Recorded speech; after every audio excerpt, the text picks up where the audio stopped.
নমস্কার, আশা করি সকলে খুব খুব ভালো আছেন। আমার চ্যানেলের একটা নতুন ব্লগে আপনাদের সকলকে স্বাগত জানাই।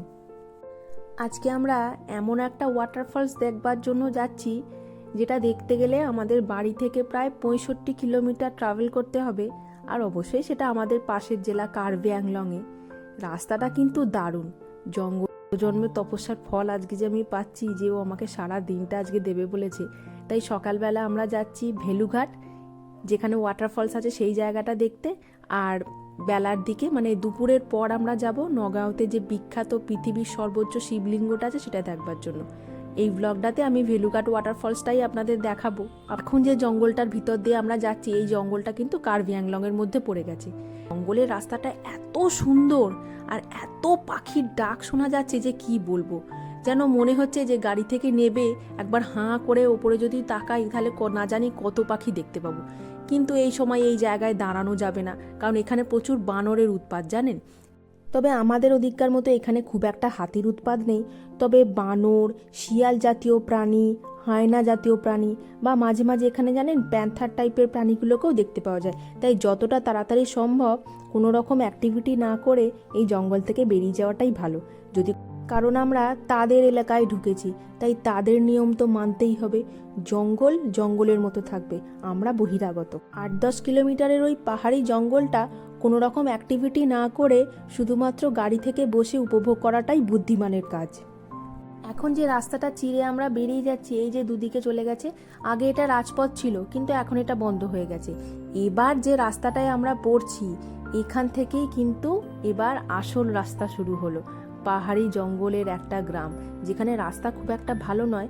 আমরা একদম আসল জায়গায় চলে এসেছি। এবার এখান থেকে গাড়ির কাগজ নিয়ে মানে টিকিট কেটে পারমিশন নিয়ে আর একটুখানি ভিতরে 2-3 কিলোমিটার গেলেই আমরা সেখানে পৌঁছে যাব, যেখানে আসবার জন্য এত কষ্ট সাধনা করা। এই ভেলুঘাট জলপ্রপাতের প্যাকলং কামও বলে, আবার প্যাকলং কারও বলে। এটা দিকরুথপি নদীর ওপরে, আবার এই নদীটাকে দিকরুক্তিও বলে।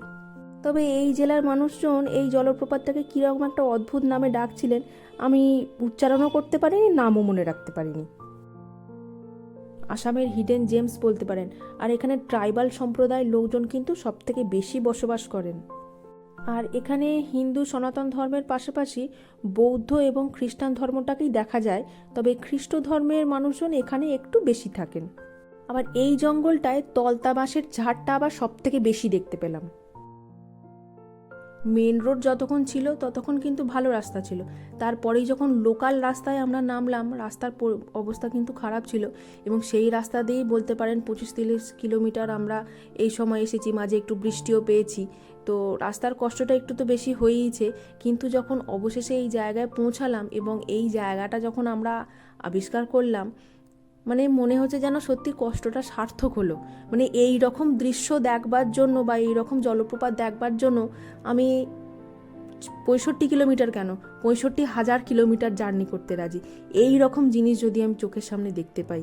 আর তুই যে রাস্তাটা দিয়ে আমরা এসেছি সেই রাস্তা দিয়ে কিন্তু গাড়ি নিয়ে মোটে আসা যায় না, কারণ এই শীতকালে রাস্তার যা পরিস্থিতি দেখলাম, আমাদের এই গাড়ি নিয়ে আসতে বেশ বেগ পেতে হয়েছে।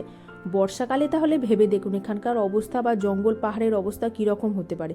ধস তো এখানে নাবেই, এছাড়াও অনেক রকমের সমস্যাও কিন্তু রয়েছে। ওই যে আমার সামনে সামনে যাচ্ছে ভদ্রলোককে দেখতে পাচ্ছেন, উনি হচ্ছেন আমাদের গাড়ির ড্রাইভার। উনি এতক্ষণ গাড়িতে বসে বসে বলছিলেন, ওহ দাদা কোথায় নিয়ে যাচ্ছেন কোথায় নিয়ে যাচ্ছেন। ও কিন্তু ভেলুঘাট ব্যাপারে জানে, কিন্তু এতটা রাস্তা আসতে হবে বা ও এখানে কোনোদিনও আসেনি, কিন্তু এখানে আসার পর বারবার বলছে, দাদা ভাগ্যিস বললেন, কষ্ট সার্থক হলো, কষ্ট সার্থক হলো। ও তো আগে ছুটে ছুটে ওখানে চলে যাচ্ছে, আর আমিও ওর দেখানো রাস্তা দিয়ে একটু ফটোশ্যুট করতে করতে যাচ্ছি আর কি।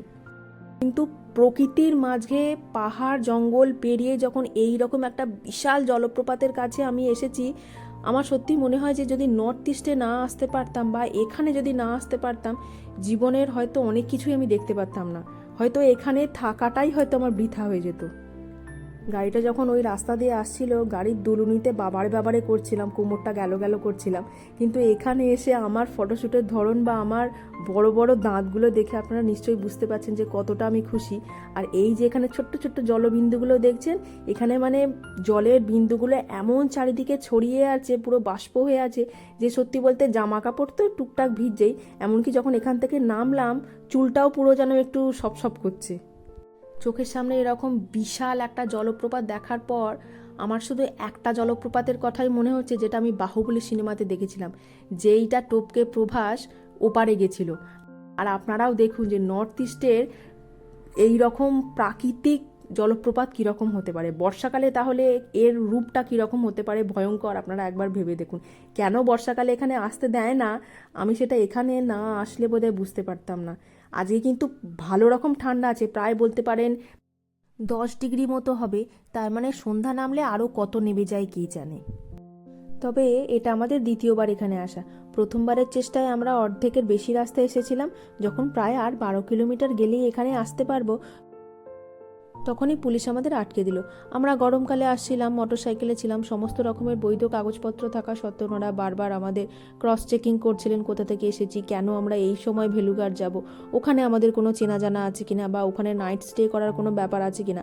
যখন আমরা বললাম যে আমরা শুধুমাত্রই এখানে ঘুরে আবার চলে যাব, তখন ওনারা বারবার আমাদেরকে অনুরোধ করলেন যে এই সময় যেন আমরা আর না যাই, কারণ তখন অলরেডি প্রায় 4টে বেজে গেছে।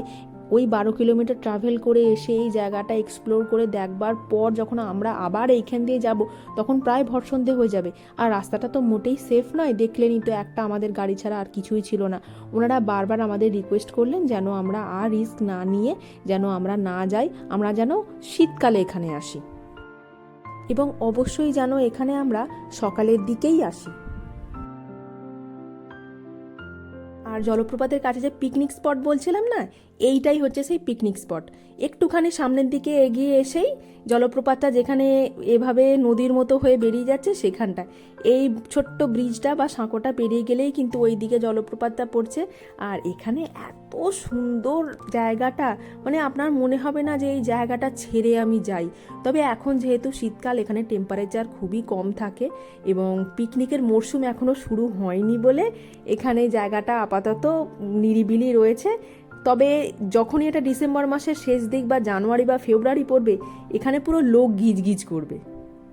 আমরা আরও কিছুক্ষণ জলপ্রপাতটার কাছে থাকবো ভেবেছিলাম, কিন্তু এমন ঠান্ডা লাগছিল যে আর থাকতে পারিনি। তাই এই পিকনিক স্পটটাই একটু ভালো করে ঘুরে দেখছি। ভিডিওটা আমার কেমন লাগলো সেটা আমাকে বলবেন। আর যদি কোনোদিন আসাম বেড়াতে আসেন, তাহলে এই জায়গাগুলো বা কার্বি আংলংয়ের বিভিন্ন জায়গাগুলো একটু ঘুরে দেখার চেষ্টা করবেন। তবে অবশ্যই সেটা সকালের দিকে চোখের আলোয়। এখান থেকে বেরিয়ে আমরা ওই নগাঁওতে বৃহৎ শিবলিঙ্গ দেখতে যাব, পুজো দেব, তাই তাড়াতাড়ি বেরিয়ে পড়বো।